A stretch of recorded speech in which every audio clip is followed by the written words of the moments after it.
Hello.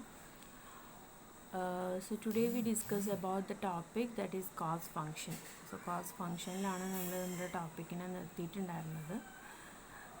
Cost function എന്ന് പറയുന്നത് shows the relationship between the cost and it's cost driver, അല്ലെങ്കിൽ ഒരു technical relationship between the cost and output എന്നുള്ളതാണ് cost functioning കൊണ്ട് നമ്മൾ ഉദ്ദേശിക്കുന്നത്. Okay. So this is a technical relationship between the cost and the output. The cost and its determinants called the cost functions. അല്ലെങ്കിൽ ഒരു cost ഔട്ട്പുട്ടിൻ്റെ ഒരു main role എന്ന് പറയുന്നത് അതിൻ്റെ കോസ്റ്റും അതിൻ്റെ ഡിറ്റർമിനൻസും ചേർന്ന് വരുമ്പോഴും അതേപോലെ ഒപ്റ്റിമം ലെവൽ ഓഫ് ഔട്ട്പുട്ട് എടുക്കാനും വേണ്ടിയിട്ടാണ് നമ്മൾ കോസ്റ്റ് ഫങ്ഷൻസ് ചെയ്യുന്നത്. So cost function എന്ന് പറയുന്നത് it's functions of SOPT. Okay. C stands for cost and F is a function of scale of production. S means scale of production. Then O is an output. P the price of an input, and T the technology use ചെയ്യുന്നതാണോ അതാണ്. ഈ ഒരു 4 ഫങ്ഷൻസിൻ്റെയും ഒരു relation വരുന്നതാണ് cost function എന്ന് പറയുന്നത്. Okay. So ഈ cost functions that is 2 ടേംസിൽ വരുന്നുണ്ട്. ഞാൻ ഓൾറെഡി അതിൻ്റെ ഒരു ചെറിയൊരു PDF നിങ്ങൾക്ക് ഷെയർ ചെയ്തായിരുന്നു. Short run cost functions and the long run cost functions, അതല്ലേ, അല്ലെങ്കിൽ കോസ്റ്റ് ഔട്ട്പുട്ട് റിലേഷൻഷിപ്പ് എന്ന് വേണമെങ്കിലും പറയാം. കോസ്റ്റ് ഫങ്ഷൻസ് 2 രീതിയിൽ വരുന്നുണ്ട്, ഷോർട്ട് റണ്ണും ലോങ് റണ്ണും. അപ്പോൾ ഈ ഷോർട്ട് റൺ ഫങ്ഷൻ എന്ന് പറഞ്ഞു കഴിഞ്ഞാൽ അവിടെ ഒരു കോസ്റ്റ് ഓഫ് പ്രൊഡക്ഷൻ മാത്രമേ ചേഞ്ച് ചെയ്യുള്ളൂ. എന്ന് വെച്ചാൽ വളരെ ഷോർട്ട് പീരീഡാണ്. അതുകൊണ്ട് തന്നെ അതിന് ഒരു ഫങ്ഷന് മാത്രമേ, അല്ലെങ്കിൽ ഏതെങ്കിലും ഒരു ഫാക്ടർ മാത്രമേ അവിടെ change ഉണ്ടാവുന്നുള്ളൂ. Okay. So only one function variable is varying. Okay. One factor is variable. Changes occurs in the one factor only. ആ 1 ഫാക്ടർ എന്ന് പറയുന്നത് ലേബർ ആയിരിക്കും.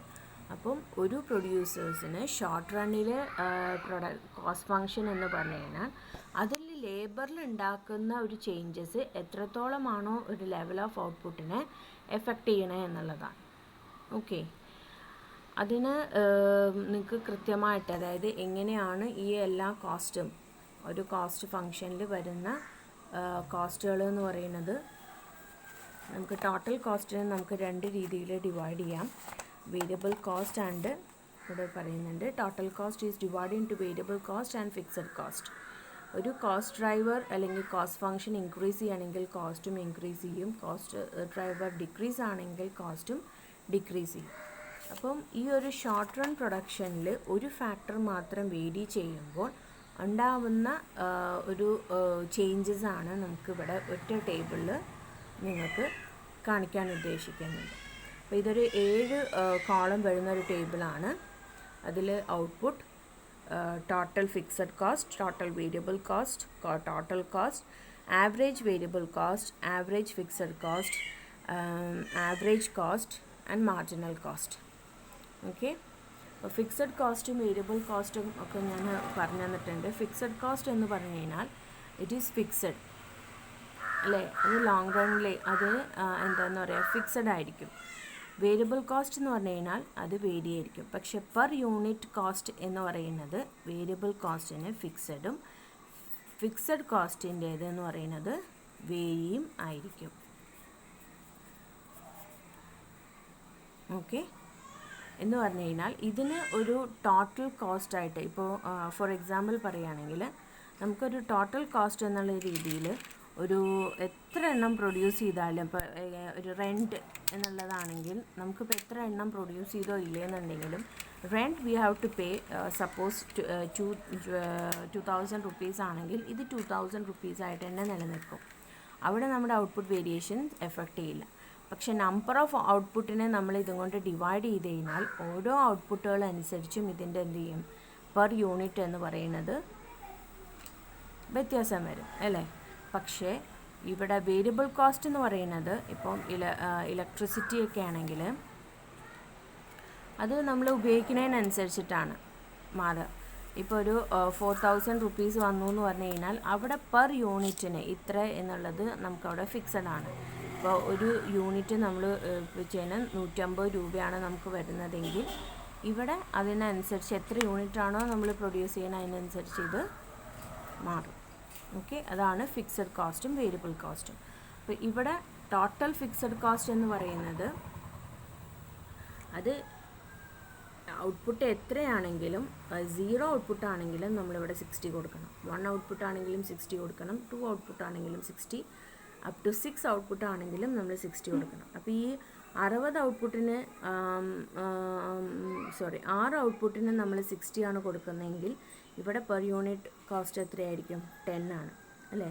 അപ്പോൾ ഇവിടെ 15 ആണ്. അപ്പോൾ അങ്ങനെ മാറും.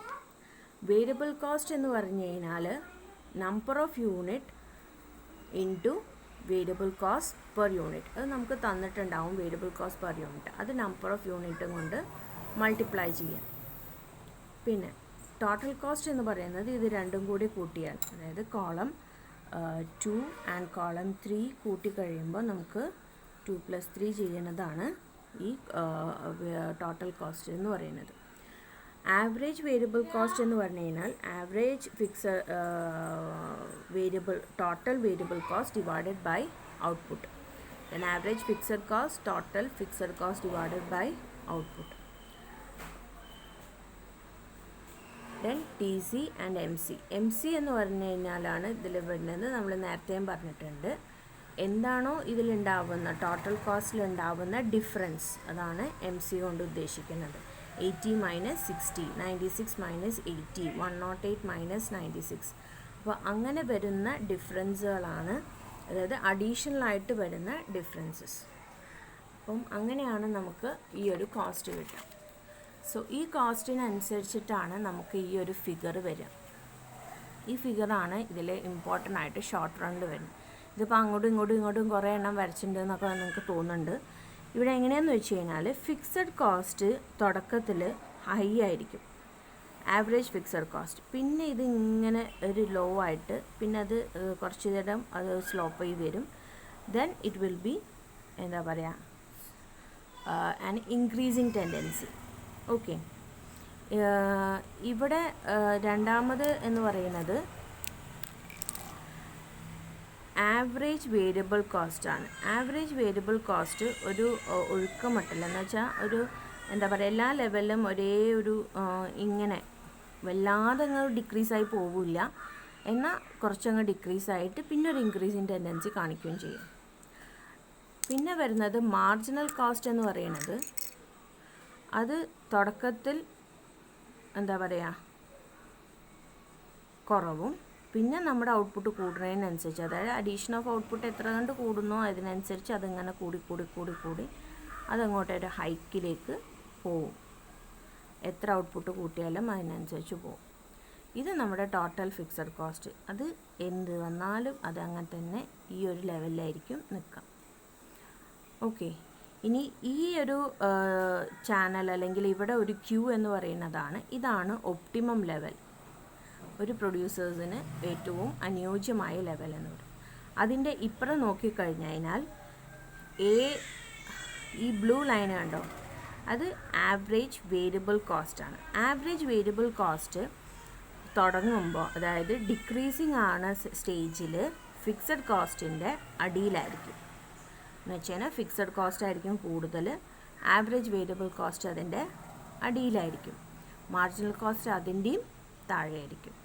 പക്ഷേ ഇതിങ്ങനെ പോയി ഇങ്ങോട്ടെത്തുമ്പോൾ, ഈ ഒപ്റ്റിമം ലെവലിലേക്ക് എത്തുമ്പോൾ എന്തായി, ഫിക്സഡ് കോസ്റ്റ് അതിൽ നിന്നും റെഡ്യൂസായി പോവുകയും വേരിയബിൾ കോസ്റ്റ് അതിൻ്റെ മുകളിലേക്ക് വരികയും അതിൻ്റെ മുകളിലായിരിക്കും മാർജിനൽ കോസ്റ്റ്. പക്ഷേ ഇതിലെല്ലാത്തിലും ഒരേ ലെവലിലാണ് ഏത് ടോട്ടൽ കോസ്റ്റ് എന്ന് പറയുന്നത് വരിക. അപ്പോൾ അതാണ് ഈ ഒപ്റ്റിമം ലെവലിൻ്റെ ഈ രണ്ട് വശത്തും തമ്മിലുള്ള വ്യത്യാസം. AVC is down layer down in the